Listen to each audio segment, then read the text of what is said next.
Over here. Before we get into today's episode, I want to share something a little more personal. As some of you may know, I've struggled with my feet for a long time. Years ago, I had severe corns on the bottoms of my feet to the point where mobility became a real challenge. I remember dealing with it and not dealing with it and then dealing with it, and it would come and go and it would come and go and it would become a big problem, really impacting my mobility, and other times not. And it went back and forth and back and forth. It got so bad that one time I was visiting my brother in Toronto, and we went for a walk. And during that walk, my brother happened to catch that I was limping and really dug in and insisted that I go and see a doctor again, which I did. I went and saw a doctor, and found my current nurse practitioner, Gary, who has literally changed my life. I'm much more mobile now. She's really helped me open up the bottoms of my feet by removing calluses and really caring for my feet over this last several years. And I've noticed that my feet have opened up over time, a little bit at a time and a little bit more at a time. So if you've ever dealt with this kind of pain, you know it's not just physical. It changes the way you move. It changes how long you stay out. And it really changed what I said yes to and what I don't.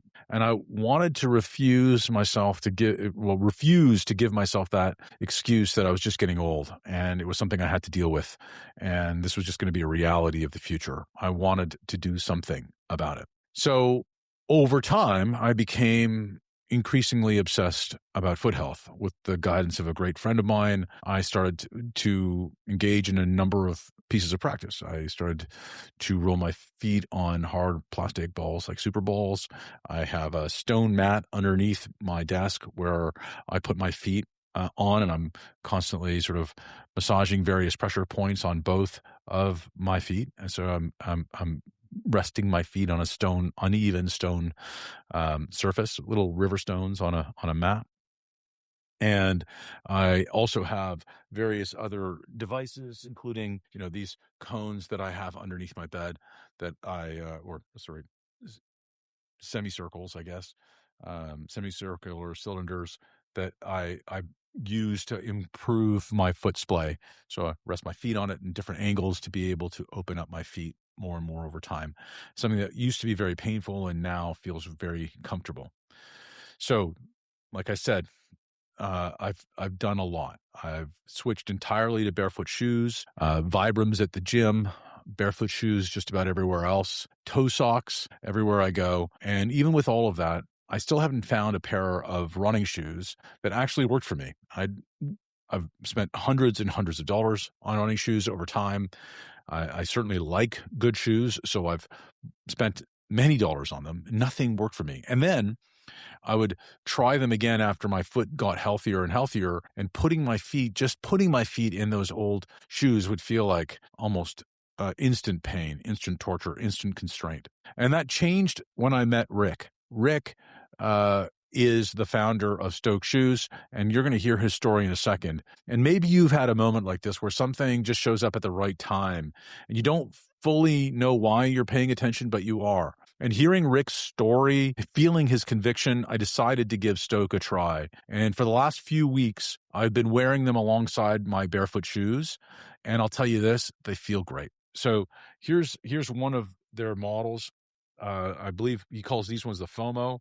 And unlike my barefoot shoes, you can see that they've got quite a sole on them, but they're very wide in the toe box. So they feel great. They look like a conventional running shoe, and they look really good. Actually, I think this design is fantastic. My daughter approves, and that says something. But most importantly, they allow my feet to splay. There's room for my toes within this compartment, and I can wear them for hours. I can wear them walking around. I've walked quite a lot of dog walks with these to try them out. I don't feel that familiar discomfort coming in. And if you've ever struggled with your feet, you know how rare it is to find something that actually works. So, Rick, thank you. And for everyone listening, just notice what lands for you in this conversation. I think it's going to be a little bit different because he's speaking from lived experience. And sometimes the thing that changes everything isn't complicated. It's just something that finally fits. Welcome to Paper Napkin Wisdom, where we share pearls of wisdom shared by some of the world's top entrepreneurs, leaders, and difference makers. Here's your host, Govindh Jayaraman. Hi, I'm Govindh Jayaraman, and this is Paper Napkin Wisdom, episode 361. You know, there are moments in life where something so simple, so everyday starts to reveal a deeper truth. And maybe you've had one of those moments recently, where something you've just accepted as the way it is quietly starts to feel like it isn't supposed to be that way at all. Maybe it shows up in your energy, in your body. Maybe it shows up in the way you move through your day. Or you don't move through your day. And once you notice it, you really can't unsee it. This conversation and this podcast has really been about those moments, those kinds of wisdom that are small enough to fit on a napkin and big enough to change the way you see your world. Because when you begin to see things differently, you start to lead differently. You start to live differently. And maybe you begin to let go of the version of yourself that got you here, so you can step into the one that's already starting to emerge. And in today's episode, I sit down with Rick Blackshaw. Rick has spent his entire career in the footwear industry. He's worked with brands like Converse, Sperry, Keds, and Crocs, famous global brands. And he's helped put hundreds of millions of shoes on people's feet. And here's what's interesting, is that after all that time in the system, he started to notice something that just didn't quite add up, something that most people don't even question, something that most of us just accept. And once he saw it clearly, he couldn't ignore it anymore. His napkin is bold. We're on a mission from God to deliver holy shit comfort to the man who is the engine room of America. Now, you might smile when you hear that. I did when I first did. But underneath it, there's a very real observation about how we live and how we move and how we often adapt ourselves to systems that were really never built for us in the first place. So as you listen to this conversation, just notice what stands out for you. Because sometimes the shift that doesn't come from trying harder, it comes from seeing something differently. And once you do, you might find that what you thought was fixed was never really fixed at all. Let's dive in. Rick Blackshaw, welcome to Paper Napkin Wisdom. I'm excited to have you here today, and I'm really excited for our conversation because I have a very personal connection to your mission. I feel like I'm the subject of your mission to a certain degree. Thanks for joining me.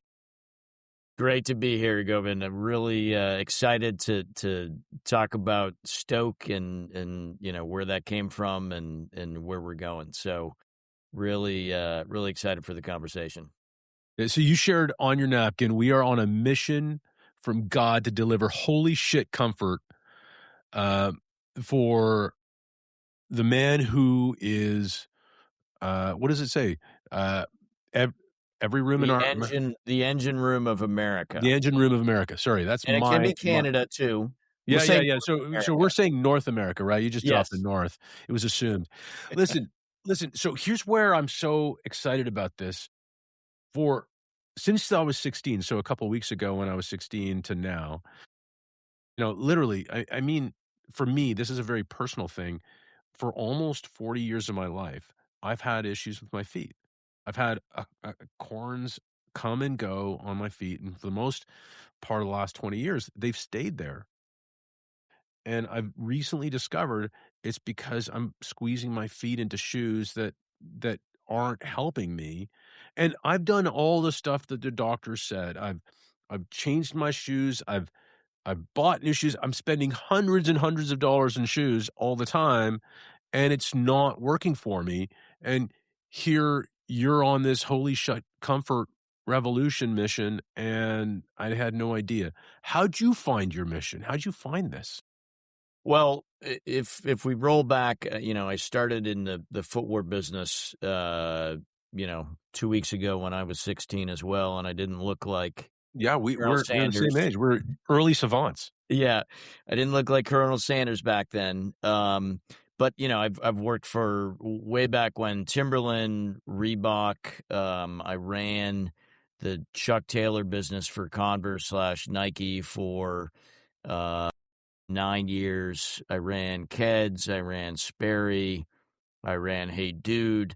And so I've been, really all about footwear. And I think I did a calculation the other week. I think I've put about somewhere between 500 million and 600 million sneakers and shoes on people's feet over this time. Wow. Um, And all the way to Crocs, right? Like, yeah. So yeah, I ran the Hey Dude division of Crocs. wow. Okay.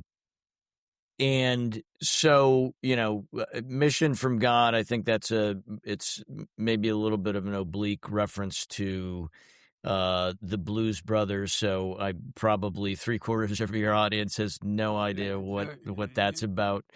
YouTube the Blues Brothers, everybody. Like this, it will put a smile on your face for the rest of the day, guaranteed. And then to deliver holy shit comfort to the man who's the engine room of North America. So in my time in the footwear business, first off, you got to realize anything that's related to athletic footwear goes back to Chuck Taylor in 1917, because fundamentally Chuck Taylor was the first athletic shoe that was built. And what they used back then, which is probably more reflective of the foot morphology of a guy then versus now, is a very narrow width last.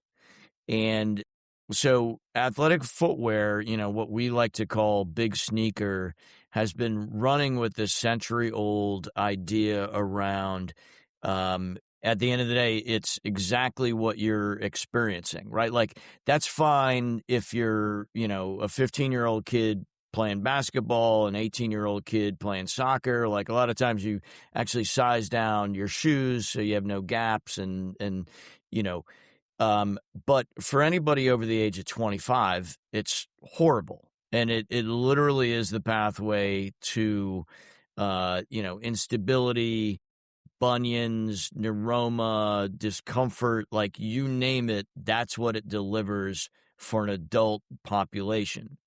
And so we come at it with Stoke from a very different angle about splay. And then the other thing that I realized along the way is a group did a study about 6 years ago. They did 3D scans of about 500,000 guys' feet. And what they realized is 75% of guys have actually wide feet. And there's more guys that have triple E feet than D-width feet, which is the de facto standard for athletic footwear.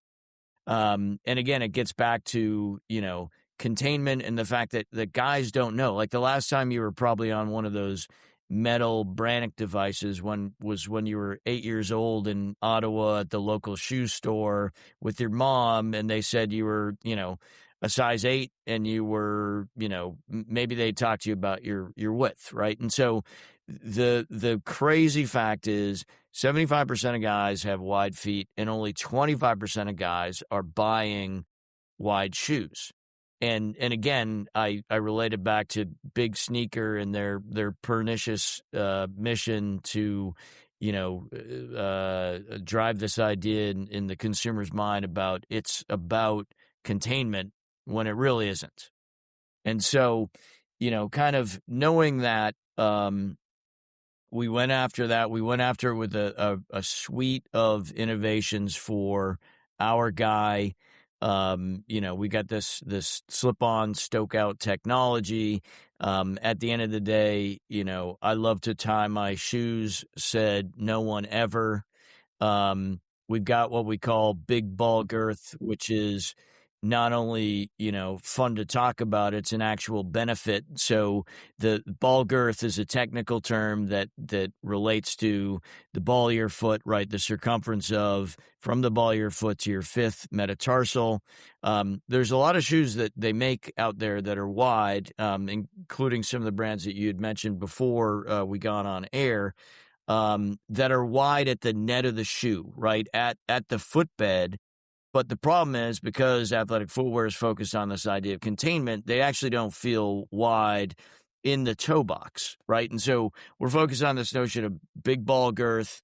which is something we've trademarked. I'm not sure that we actually had to do that because there's probably not a lot of footwear brands that want to talk about it.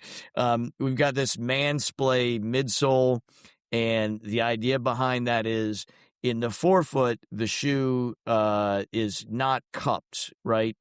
And so that means that for the average guy whose foot actually expands half a size and half a width from morning to evening, right? And you realize, you take your shoes off at the end of the day, you're like, oh my God, this is so great, right? And the reason why is you've got all this pressure on your foot. It wants to expand, and yet normal athletic shoes do not let you expand because there's a cup in the forefoot as well.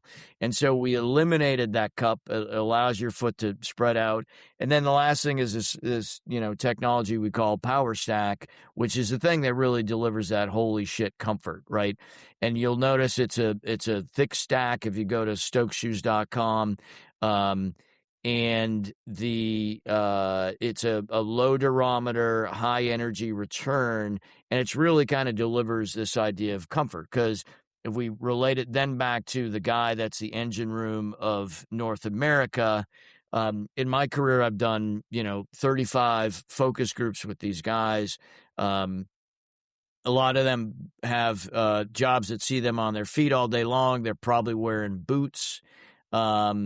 And they're hardworking. They're not running marathons. They're running life. They're trying to do a good job, take care of their family, and then ultimately, if they got some spare time, be a positive influence in their community, right?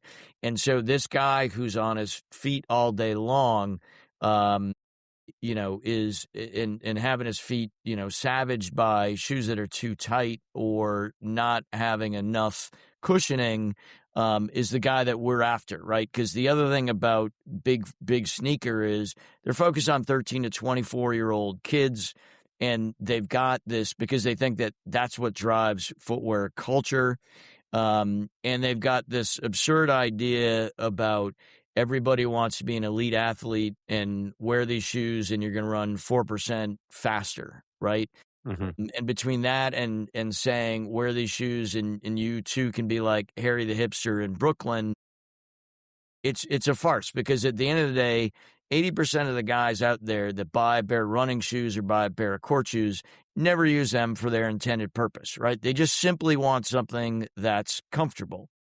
And so there's this massive disconnect between how the consumer actually wears shoes, imagery to the consumer, that is just absolutely ridiculous and farcical. And so we're focused on this guy that nobody's focused on. He's 25 to 54.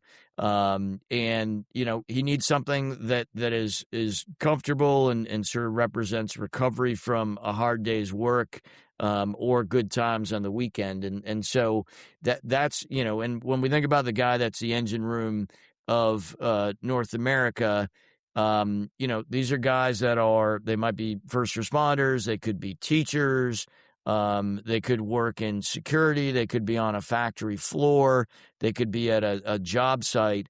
And the whole, kind of manifesto of Big Sneaker is absolutely not directed at them in any way, shape, or form. And so that's a super winded way of saying, we're on a mission from God to deliver holy shit comfort to the man who is the engine room of North America. That's what we do at Stoke. Yeah, I love it. And so again, I'm in that group, and I didn't know I was until recently. And I think that's a powerful thing. I think most of the guys in that 25 to 54 category have no idea that they're squeezing themselves into this. And here's the thing that I really am curious about, Rick, for you. You spent your life in footwear, right? Building these and designing and marketing these, 500,000 plus shoes. Oh, no, sorry, 500 million plus shoes for people all this period of time. You decided to turn left. You decided to jump off that train and to a certain degree serve the people that the system, the structure, the marketing engine that you've been a part of created. What was that moment that you said, "Holy shit, I got to do this"? So I'd say one part is kind of quantitative research. The other is sort of qualitative, and I'll go with the qualitative. Anytime that I'm in an airport, right, I'm always traveling. I am only looking at people from the ankle down, right, and maybe when I go ankle up, I'm trying to understand, like, what's their vibe, what are they trying to project. And what you see out there, particularly with guys, is the shoes that they're wearing look like sausage casing, right? Because their feet are spilling over, they're kind of what they call muffin topping. And you just notice, like, it can't be comfortable, right? But they've only been served up that as a choice. And they're also a lot of times on shoes that have not sufficient enough cushion, because the average guy in North America is 5'9" and weighs 200 pounds, right? And so he's putting a lot of pressure on his shoes, but they're not necessarily adequately working with his powerful build, right? And so it was that kind of, you're in the airport, you're looking around, you're seeing what people are wearing, you're seeing what looks very obvious, and then certainly backed up by the 500,000 3D scans that were done. The notion that anytime that we created a wider version of a core SKU, it was always the best-selling model in terms of the velocity. And so, it's kind of, you put that together with, how the powerfully built guys in North America that are not served by big sneaker, like, that was kind of the aha. And I've been honestly thinking about this for probably about 7 or 8 years. And, I at that point, I was, just about a year and a half ago, I was like, yeah, I got to do this. I have to do this.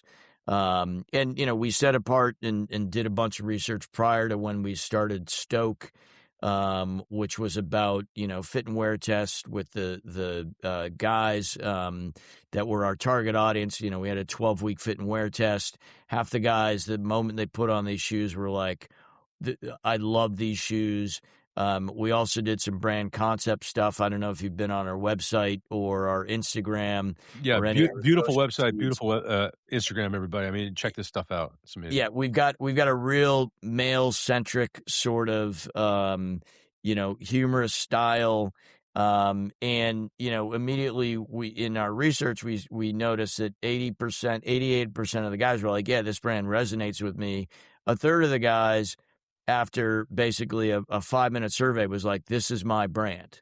And now as we get out in the market for, we've been out at on our website for 60 days, our average review is a 4.9 out of 5. It's crazy. Which is insane. Which is insane in an internet world to have to launch with that, really. Yeah. And we benchmark against, big sneaker, right? Against there's sort of iconic models, the On Cloud 6 or the Hoka Clifton 10, right? Or New Balance Fresh Run, any of those other models that we compete with that are twice the price, right? Our average price is $82.50. They're at $165 on average. And we're smoking them in terms of, our rating 4.9 out of 5. And so the other crazy thing is, after 60 days, we have 25% of our purchasers are actually repeat purchasers. And we've got guys that have bought 60 days 5, 6, and 7 pairs, because we've kind of solved a problem, right? They're like, they one guy that just was reading a review today said that, their advertising is true. They deliver holy shit comfort, and I'm not going back, right? We got a lot of guys saying, like, I'm never wearing Hoka's again because these are half the price and they're way more comfortable. And so we definitely hit a sweet spot. And the other thing, as we go back to Big Bad Sneaker, they overbuild shoes because again they think everybody's trying to shave off 4% of their 10K time. They overmarket them absolutely, and they arrive overpriced. And so our mission also is to deliver these shoes under $100. They're $80 and $85. And anytime that we have people coming into, a trade show booth that's wearing Hoka on, we love that because we know the second they put our shoe on the other foot, they're like, holy shit. And literally, holy shit comfort came from that is the most common response that people have when they put these shoes on. And we know at half the price, we're crushing these other brands. Yeah. So look, if anybody, a lot of entrepreneurs listen to this podcast, and you're going to hear all the way through it that Rick is validating all of his actions around Stoke, around the market validation, and that kind of stuff. I contend, though, Rick, you said 6 or 7 years ago, 7 or 8 years ago, you started to notice something, and I'll be willing to bet there's an even more personal story somewhere in there that you haven't gotten to yet that really drove this for you, because you were part of sneaker establishment.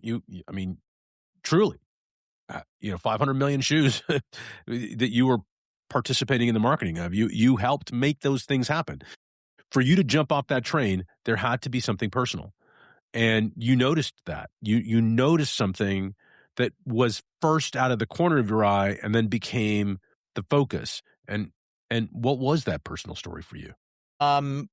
Well, I'd say the brands that I've been associated with, which I love, right? And they have incredible, connectivity with the heart and mind of consumers, are not necessarily the ones that you would hold up as the paragon of footwear comfort, right? And again, like, I love Chuck Taylor. It's the most popular sneaker of all time. I ran that business for 8 years, but again, it's based on technology that's 109 years old, right? And you look at, the way the shoe is built, and I could go on for hours about this, but I won't bore your audience. But in the end, there's no comfort, and also it has the added dishonor of, cramping your feet, cramping your toes, right? I then went on to run Keds, which is another brand that also has this 108-year-old vulcanized technology. We revived it with the help of Taylor Swift.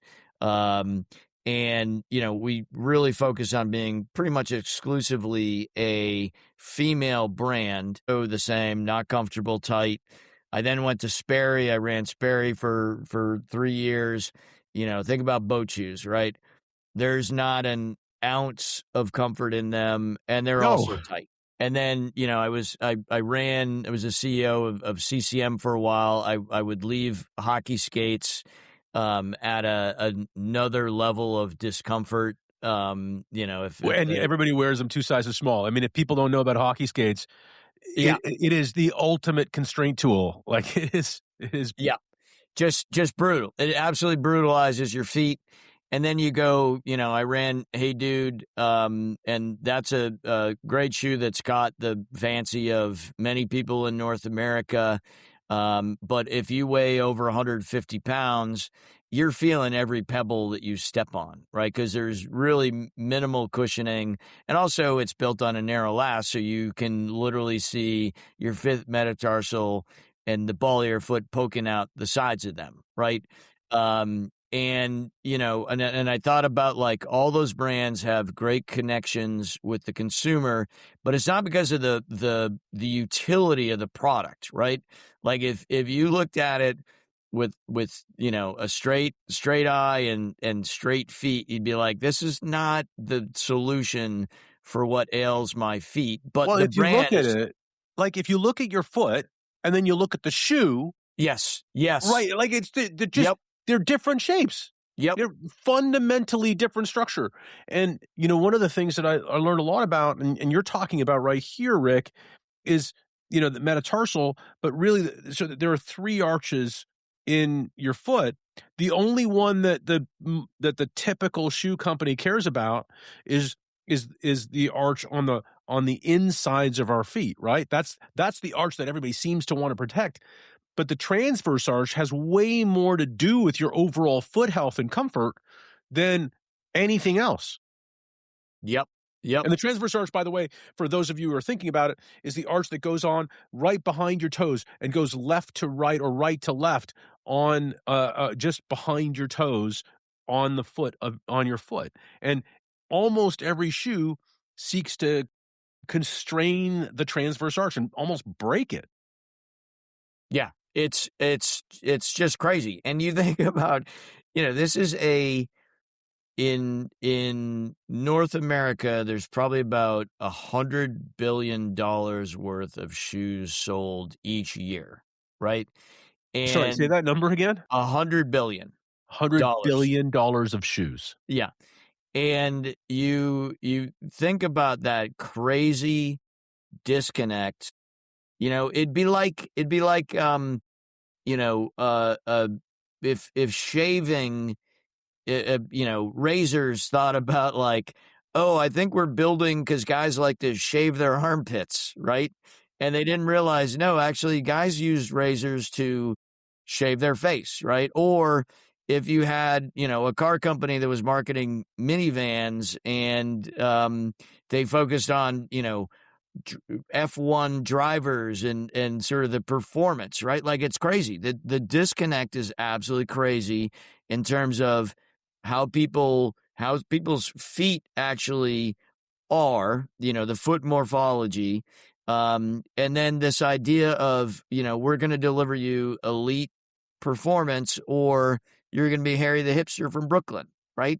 And nobody needs any of that. And so that's why at the end of the day, we're launching in the month of March in about 400 doors in America because these retailers have definitely said like, yeah, Stoke Shoes is solving problems and there's an absolute white space for them to go after. In addition to the fact that anytime they put them on, they're like, holy shit, these are comfortable.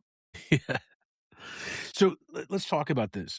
What happens for a human, for a man, when their feet are happy? When your feet are in, because you said you look at people from the ankle down, but this is passion for you. So you're not doing it. I mean, yes, there's a market opportunity and you validated that. You did the research, 500,000 3D scans, yada, yada, yada. But you're not this fired up just because of the market size. I know that this, that when your feet are happy, the impact. Yeah. And you're even lighting up. Like if you're just listening to this, you can see Rick's face light up, even contemplating what happens to a man when his feet are happy. Yeah. It's all about, and I swear to God, I'm not just a Stoke Shoes shill. I mean, I know I am shilling, you are. but yeah, at the end of the day, honestly, when I'm walking down, a terminal at an airport, I'm literally like, my God, my feet feel so good. These are the most comfortable shoes I've ever worn. And when you get to that point, you think about Maslow's hierarchy of feet, right? And they're like at the it's been a long time since I studied Maslow's hierarchy, so I might mangle it. But when your foot is in literally like survival mode because it's being crushed and under cushioned and all that, it's hard to really think about anything but that, right? And geez, if you go back to the era, pre-COVID era, where people were wearing actually, dress big boy shoes, there's nothing worse on your feet because all you can think about is how much your foot hurts, right? And then you get to, you put on a pair of Stokes, they're easy on, and you're like, you light up because when your feet are comfortable, doesn't matter what else happens, doesn't matter what anybody says to you, doesn't matter how you look. Like you are at a, sort of higher elevation, in the hierarchy, and you also definitely feel more confident. I know that sounds sort of weird, but Heck like no. you're No, ready to go because you think about like your feet are obviously like the connection to this earth, right? And at the end of the day, it's this grounding device, and every all the vibrations of this planet kind of go through your feet, and if they feel great, it's honestly like nothing else really matters. yeah, and you don't have to be a big believer in complementary medicine or anything like that to understand that, your feet are complex reporting mechanisms that give you a lot of data all the time. And if you're cut off from them because they're painful Yep. and they're disconnected, there's no way you can um, do the things that you identify with as part of your identity. And here's, I saw this really great thing today. And it happened for me, right? When my feet started to really be bad, I stopped being as active as I like to be. I stopped walking. I stopped playing sports. I stopped doing all of that stuff became really painful for me. And it had a significant impact on my health and my confidence. So I know what that's like, and I feel that. The other side of that, though, is I saw this great thing in the last couple days, and I want to pick your brain on it. Morgan Freeman was on one of the late night shows. I can't remember which one, and he was talking. And he's so youthful in his demeanor, and despite despite the fact that he's an older man, he doesn't come off with that vibe at all. And I think that the host, I can't remember who it was, asks him, "So you got some great advice from Clint Eastwood some time ago." He goes, "Yeah, yeah." He goes, "What was it?" "Don't let the old man in." I love that. And I love that. right? Isn't it great? Yep. And I think that the first place that men feel old is in their feet. And I think that being comfortable there helps you maintain your identity as someone who is active, someone who participates with your family, goes for walks with your spouse.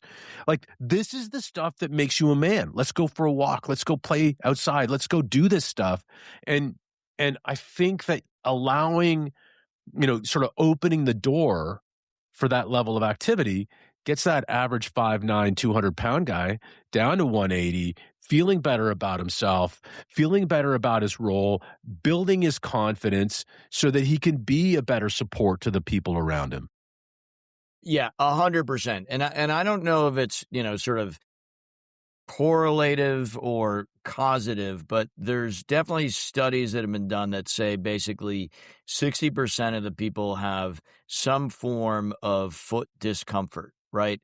And then there's also studies done that says about 50% of people are actually sedentary, right?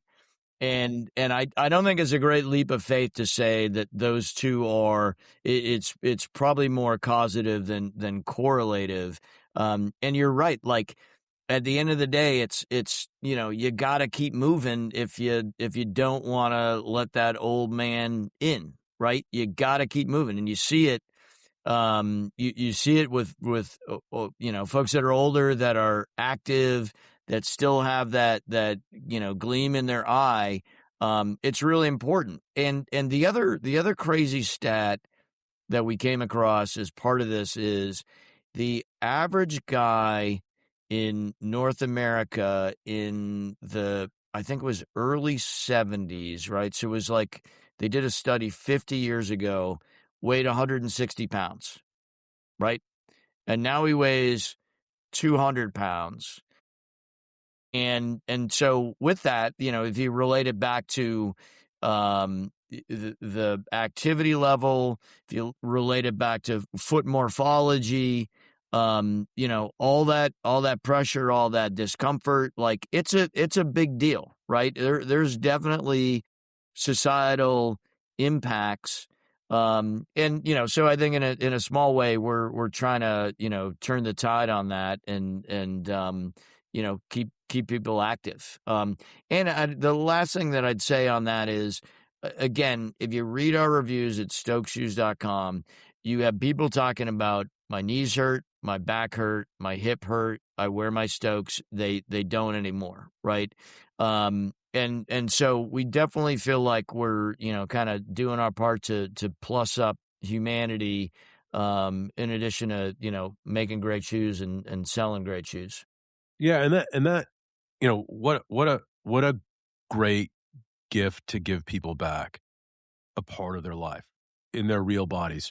And I think that one of the things that's really appealing when I I always get a little bit of a kit for everybody that comes onto the show. And in yours, what was really different was there were a lot of pictures from your website of just guys on tailgates and just being, doing the things that are just normal and ordinary and regular. And and statements like this, there's one right on the front page of your website, one 5-star review says, "I'm built like a brick shit house, and Stoke is literally made for men like me." And of course, this guy's from Texas, so it's it's like the perfect quote. But I love the idea. I love the mission of what you're doing, and what a gift it would be to take that percentage and watch it down from 60% to 50% to 40% by giving people back.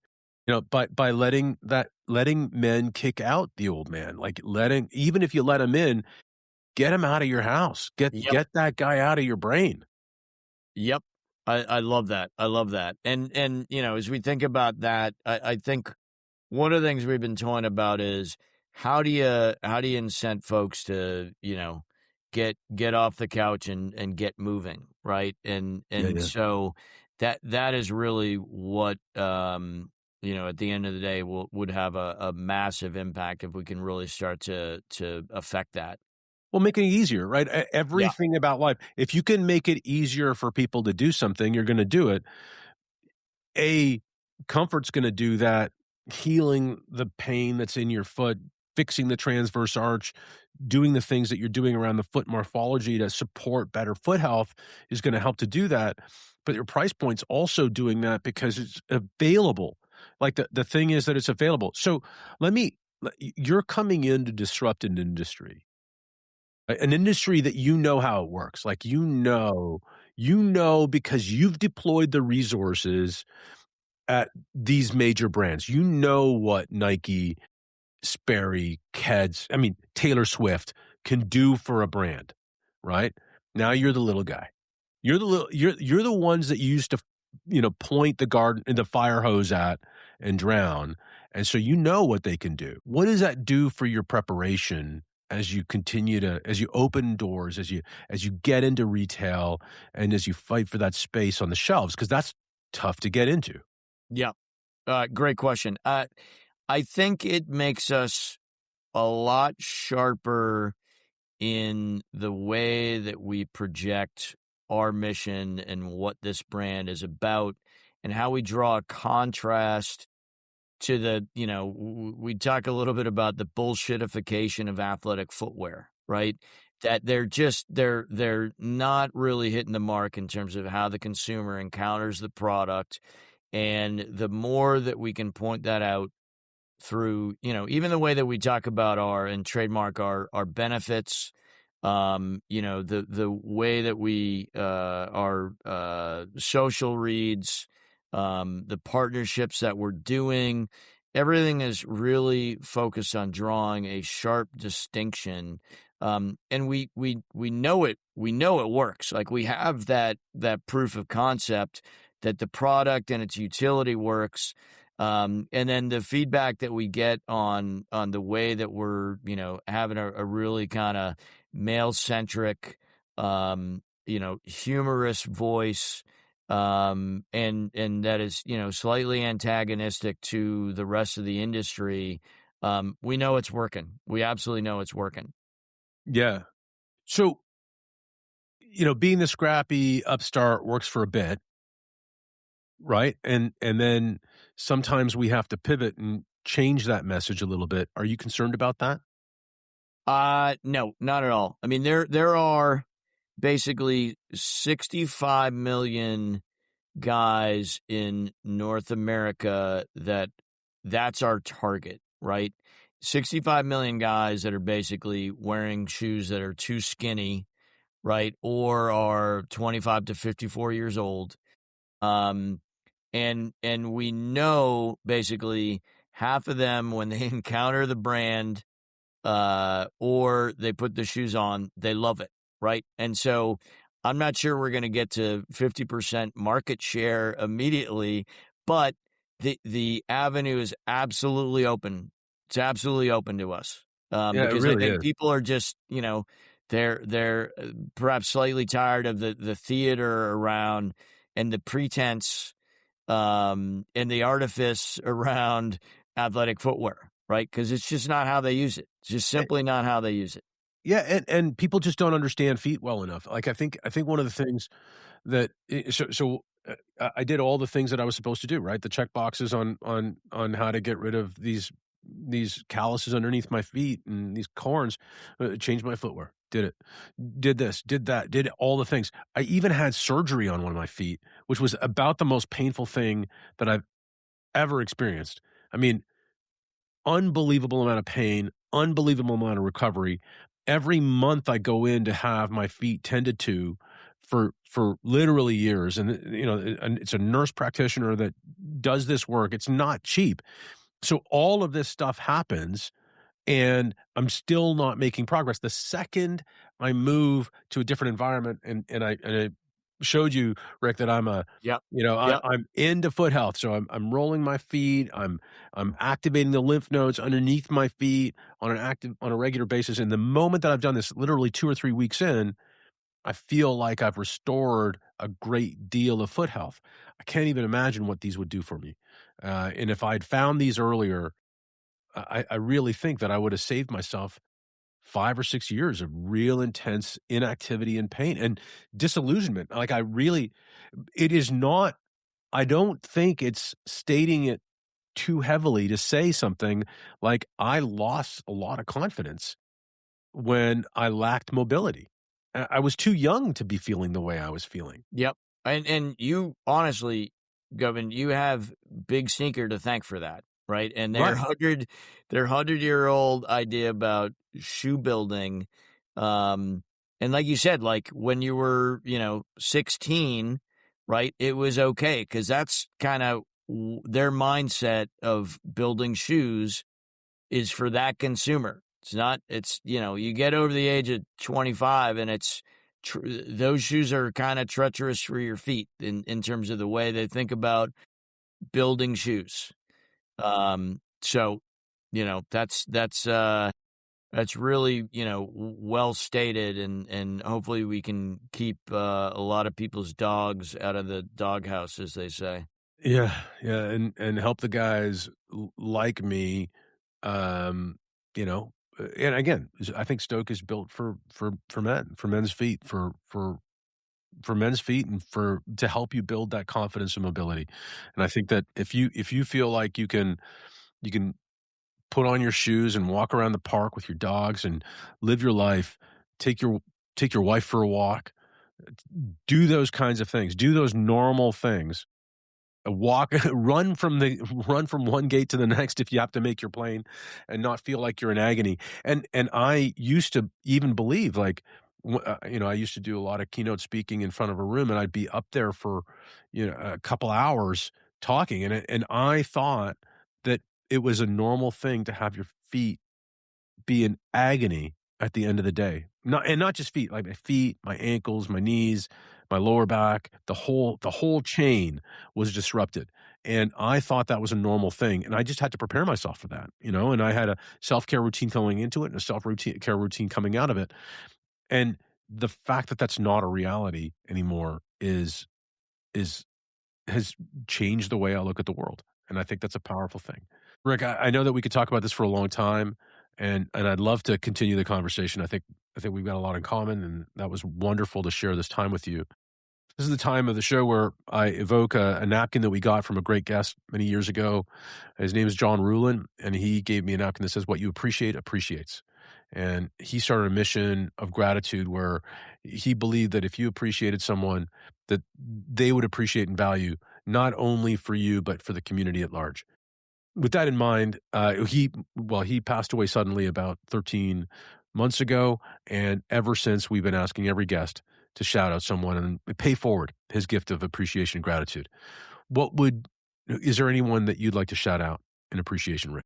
It certainly it certainly would be my family and my wife, Lisa. I've got 2 sets of twins. I've got girls that are 28, boys that are 25, Carson Wyatt, Lily Brooke. That's my everything, right? That's the only thing, at the end of the day, when they're around me, that's the highlight. That's everything to me. And that would certainly be my shout out. I love that. 2 sets of twins. Who would have thunk it? No, Right? no, just the luck of the draw. No science, just and because of that, I honestly I feel like the luckiest man on this planet. Honestly, Yeah. So there's an old saying. I didn't know the saying existed. I have a boy, girl, and a boy, and after we had our daughter, people said, "Oh, you've got the millionaire family." Because you've got the boy and the girl, and you've done it twice. So yeah. it's like the billionaire family. So I guess that's the trajectory for Stoke, Rick, and I appreciate you. Thank you for joining me today. I'm so honored to be on the program, Govin. I really appreciated our time and our conversation. Can't thank you enough. Likewise. Rick, thanks for joining me, not just in this conversation, but also thank you for the way you've chosen to see something that most people just never really question. And then you did something about it. Because what you shared today isn't really just about shoes. It's about noticing where we've quietly adapted and we've normalized discomfort, and where we've been living inside systems that were really never designed for us in the first place. And sometimes seeing that clearly is where everything begins to shift. A few things really stood out from today's conversation. First of all, most men are wearing shoes that don't fit the reality of their lives anymore, and we don't even realize it. Discomfort that often shows up slowly can feel normal until you see where it's actually coming from. The gap between how something is marketed and how it's actually used is often where the opportunity can live. And when you solve a real problem, people feel it immediately. And when your body feels better, your energy, your confidence, your capacity tend to follow. So here's something to sit or stand with. Where in your life have you been adapting to something instead of questioning whether or not it was ever right for you to begin with? Because the moment you start to see that, you might start to feel what's possible on the other side of it. If you found value in this conversation, I hope you subscribe, leave a review, and most importantly, share this with someone who needs to hear it. And before you move on to whatever's next in your day, in your evening, in your moment, take a second, grab a piece of paper, a napkin, whatever's in front of you, and write down one thing that stood out, one idea, one shift, one realization, and then ask yourself, what would it look like to actually live that? Share it with me using the hashtag Paper Napkin Wisdom. I'd love to see what you came up with. Until next time, remember, small ideas can create big results when you actually put them into action. Make it a great day.